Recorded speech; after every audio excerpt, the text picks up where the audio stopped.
Agradeço a minha oportunidade, agradeço a Deus primeiramente, ao meu pastor, pela minha oportunidade, pela confiança, e que Deus venha falar para a igreja, que a igreja precisa ouvir, não aquilo que nós queremos falar.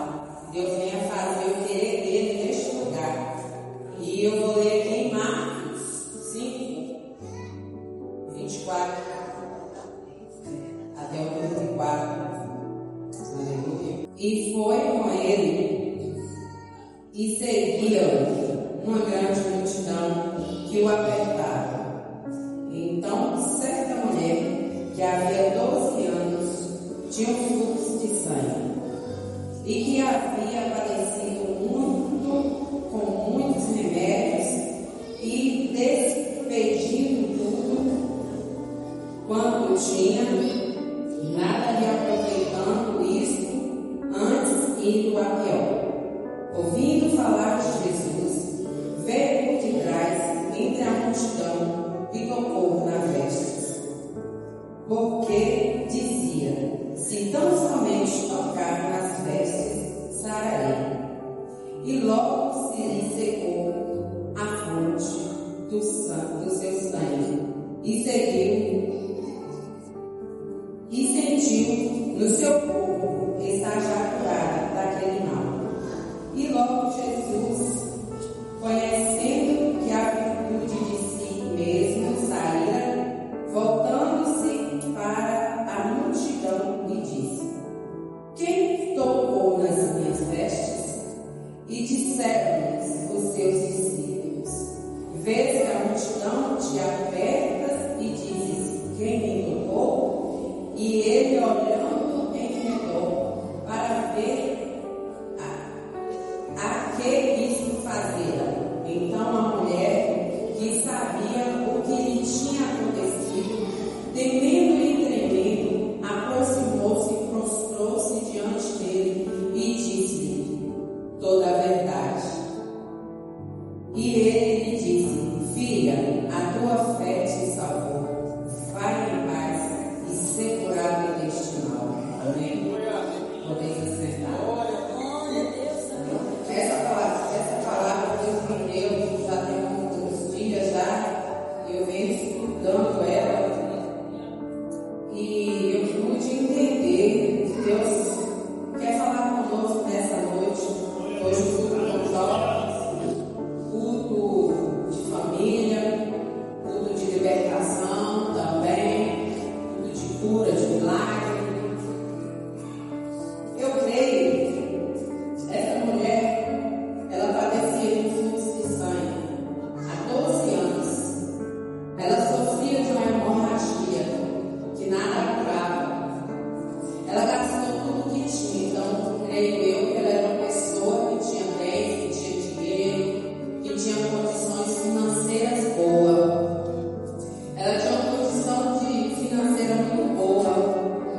Quando ela